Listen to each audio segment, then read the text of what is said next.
Hello नमस्कार दोस्तों। उम्मीद है दोस्तों आप सब अच्छे होंगे। तो दोस्तों T20 वर्ल्ड कप को लेकर जो इंडिया में होने वाला है 6-7 फरवरी से, तो दोस्तों उस मैच को लेकर बहुत सारी वर्ल्ड कप को लेकर बहुत सारे अभी अपडेट्स चल रहे हैं। बांग्लादेश कह रहा था मैं नहीं आऊँगा, आईसीसी को लेकर उसमें मीटिंग्स हुई, क्योंकि जब से मुस्तफिजुर रहमान को कोलकाता से बाहर किया है, आईपीएल से बाहर किया है, तो उस चीज़ को लेके बांग्लादेश अड़ा हुआ है कि भाई हमारे खिलाड़ी को कैसे बाहर किया, और अब वो कंसर्न दे रहा है कि सिक्योरिटी कंसर्न है हमारे इंडिया में। अरे दोस्त, एशिया के अंदर अगर कोई कंट्री सिक्योर है तो वो है इंडिया और एक चाइना। दो ही कंट्री सेफेस्ट कंट्री हैं नियर बाई इंडिया के नेबर्स में, और कोई कंट्री सेफ़ नहीं है। ना पाकिस्तान है, ना बांग्लादेश है, ना अफ़गानिस्तान है, ना नेपाल है, और भी कोई कंट्री जो नियरेस्ट इंडिया वो सेफ़ नहीं है, क्योंकि वहाँ बड़ी बड़ी हरकतें होती हैं। और जो बांग्लादेश का जो मुस्तफिजुर रहमान का बाहर करने का जो रीज़न था वो ये था कि वहाँ पर कुछ घटनाएं ऐसी हो रही थी। अदरवाइज़ तो बीसीसीआई उनको पहले ही उसमें शामिल ना करता, लेकिन शामिल किया गया। क्योंकि इस वजह से शामिल किया गया क्योंकि उस टाइम पर ऐसा कोई इशू नहीं था इंडिया बांग्लादेश के बीच में। लेकिन जैसे जैसे बांग्लादेश में हिंदुओं के अगेंस्ट में नफ़रतें बढ़ रही थी, कुछ हरकतें हो रही थी, कुछ हिंदुओं को मारा जा रहा था टारगेटेड करके, स्पेशली उनके जो भी बिज़नेस थे, काम कर रहे थे, जहाँ से भी कोई गार्ड था, कोई बैंक में था, कोई कॉलेज में था, तो उनको पर्टिकुलरली हिंदुओं को टारगेट करके हिंसाएं हो रही थी। तो उस चीज़ के अगेंस्ट में स्टैंड लिया गया कि हम अगर बांग्लादेश हिंदुओं के अगेंस्ट में ऐसे कर रहा है तो हम यहाँ पर हमारी डोमेस्टिक जो मैच है, डोमेस्टिक जो लीग है, आईपीएल हमारी डोमेस्टिक है, तो हम उसमें क्यों खेलने दें। तो यही हुआ और उस बेस पे लोगों का विरोध हुआ, और उस बेस पे बीसीसीआई ने कोलकाता को कहा कि आप उनको रिलीज़ करिए और उसकी जगह कोई और प्लेयर लीजिए। तो ये हुआ, और ये 3 जनवरी की बात है। 3 जनवरी को ऐसा हुआ, जबकि 26 नवंबर को T20 वर्ल्ड कप का शेड्यूल आ चुका था। और उस टाइम पर जब शेड्यूल इशू करते हैं उससे पहले सभी टीम से पूछा जाता है कि भाई आप ये शेड्यूल है, यहाँ मैच है, आपको कोई इशू है तो बताओ। पहले डिस्कस किया जाता है, देन उसके बाद वो पब्लिक किया जाता है। और ये सब 26 नवंबर से पहले हो चुका था, तब तक बांग्लादेश को कोई इशू नहीं था। बांग्लादेश को इशू ये हुआ कि हमारे प्लेयर को बाहर कैसे निकाला। तो भाई प्लेयर को बाहर निकाला, आपके बीबीएल में अगर जो बीपीएल है, बांग्लादेश प्रीमियर लीग, अगर उसमें कोई इंडियन प्लेयर खेल रहा हो तो आप उसको निकाल दीजिए। बट दैट इज़ डोमेस्टिक, और डोमेस्टिक में आप कुछ भी कर सकते हैं, उससे क्या फ़र्क पड़ता है। बट बांग्लादेश ने सोचा कि नहीं, हम इस बेस पे हम इंडिया नहीं जाएंगे, क्योंकि हमारे को सिक्योरिटी कंसर्न्स है। हवाला उन्होंने सिक्योरिटी का दिया है, लेकिन सिक्योरिटी कंसर्न नहीं है, कंसर्न तो उनके कुछ और हैं, जो कि क्योंकि वो अगेंस्ट इंडिया थे, तो वो सोचे हम अगर इंडिया ने मुस्तफिजुर को बाहर निकाला है तो हम भी ना खेलने जाएं। और ऐसा ही हुआ। उन्होंने आईसीसी से इसके बारे में बहुत सारी मीटिंग्स हुई। अब तक मैं इस पे अपडेट नहीं लेकर आया था, क्योंकि अब तक कुछ भी श्योर नहीं था, ये बातें चल रही थी होना क्या है डिसीजन। और फिर बीसीसीआई ने उनको अल्टीमेटम दिया था परसों। आईसीसी की मीटिंग हुई थी सभी बोर्ड मेंबर्स के साथ कि बताओ ये शेड्यूल में कुछ चेंज करना चाहिए या नहीं। तो एक ही ऐसा कंट्री है जो इसमें अगेंस्ट था, वो था पाकिस्तान। बाकी सभी 16 बोर्ड मेंबर हैं, उनमें से एक बांग्लादेश ने खुद के लिए वोट किया और एक पाकिस्तान ने बांग्लादेश के लिए वोट किया। बाकी 14 वोट इसके अगेंस्ट में थे कि कुछ भी चेंजेज नहीं होना चाहिए, जो शेड्यूल है उसी के अकॉर्डिंग चलना चाहिए।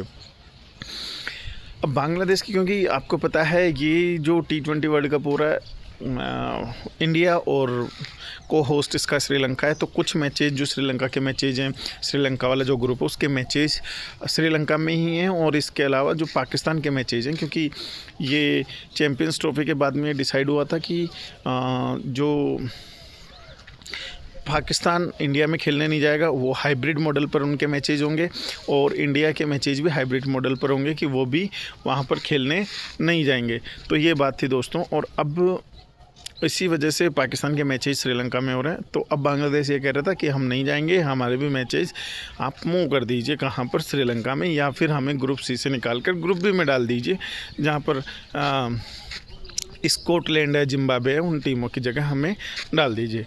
पर आईसीसी ने साफ मना कर दिया कि आपके पास 24 घंटे का टाइम है, आप बता दीजिए। टाइम नहीं है, वो डन ही हो गया था कि ठीक है हम आपको निकाल रहे हैं, लेकिन जो नसरुल इस्लाम उनके जो बोर्ड डायरेक्टर हैं, उन्होंने ये कहा कि हमें 24 घंटे का टाइम दीजिए, हम हमारी गवर्नमेंट से बात करते हैं और फिर इस चीज़ पर कंफर्म करते हैं। तो इस चीज़ पर उन्होंने जब टाइम मांगा तो आईसीसी ने उनको टाइम दिया।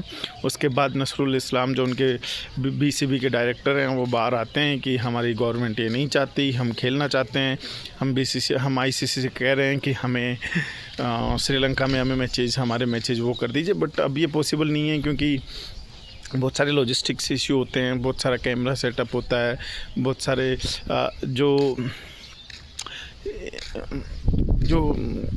ये ब्रॉडकास्टर होते हैं उनका बहुत सारा लॉजिस्टिक इशू होता है, तो वो इतना जल्दी ऐसे सेटअप नहीं होता, तो इस वजह से ये मूव नहीं हो सकते।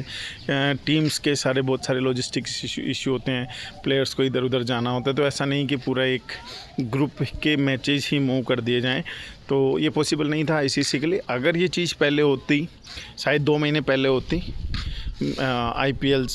मैच स्टार्ट, मतलब ये जनवरी स्टार्टिंग में नहीं, दिसंबर स्टार्टिंग में अगर ये बात होती, 2-4 दिसंबर के आसपास ये बात करता अगर बांग्लादेश, तो शायद ये पॉसिबिलिटी हो सकती थी कि उनके मैचेज मूव हो जाते, लेकिन अब नहीं होंगे।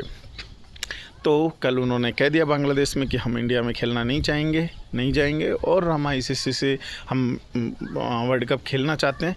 लेकिन ये सब कुछ कर रहा है बांग्लादेश, क्योंकि पाकिस्तान इसके पीछे से वो करे जा रहा है, पंपिंग करे जा रहा है बांग्लादेश को कि आप मत खेलो, आप दिखाओ, और उनको नहीं खेलना है, दैट इज़ देयर चॉइस, और जो भी वो चाहते हैं वो करें, उनमें कोई दिक्कत नहीं है, क्योंकि इससे बीसीसीआई को कोई मतलब नहीं है और बीसीसीआई को कोई नुकसान भी नहीं है। अब पाकिस्तान ये सोच रहा है कि नहीं, वहाँ के कुछ मीडिया आउटलेट से खबरें निकल कर आ रही हैं कि दोस्तों कि पाकिस्तान की टीम भी बाइकआउट करेगी क्योंकि बांग्लादेश बाइकआउट कर रहा है, तो उसके समर्थन में हम बाइकआउट करेंगे। लेकिन मुझे नहीं लगता कि पाकिस्तान करने वाला है, तो फिर पाकिस्तान को बहुत इसके फ्यूचर में बहुत सारे नुकसान होने वाले हैं, बांग्लादेश को भी होंगे, लेकिन वो इतना नहीं होंगे जितना अगर पाकिस्तान खुद को बाइकआउट करता है, और पाकिस्तान में इतनी हिम्मत है बाइकआउट करने की, तो फिर उसको कर देना चाहिए। इतना सोचना नहीं चाहिए जैसे बांग्लादेश ने किया कि नहीं हम नहीं खेलेंगे। और मेरे ख्याल से फाइनल हो चुका है, कल 24 आवर्स वो समाप्त हो चुके थे। आईसीसी की तरफ से अभी तक कोई ऐसा टेक्निकली कोई अभी तक ऑफिशियल हैंडल पे या ऑफिशियली कोई ऐसा बयान नहीं आया है कि हम पाकिस्तान को चेंज करके और स्कॉटलैंड एक टीम है उसको हम मौका दे रहे हैं। बट ये लगभग पॉसिबल है कि 99.99% कि अब स्कॉटलैंड खेल रहा है और बांग्लादेश नहीं खेल रहा। अगर बांग्लादेश फिर से आके ये कहता है कि नहीं मैं खेलने वाला हूँ, इसके अलावा ये चीज़ पॉसिबल नहीं है। अगर वो खुद ही कहते कि नहीं मैं खेलूँगा इंडिया में, तब ठीक है, अदरवाइज़ और कोई ऑप्शन निकलने वाला नहीं है दोस्तों इसमें।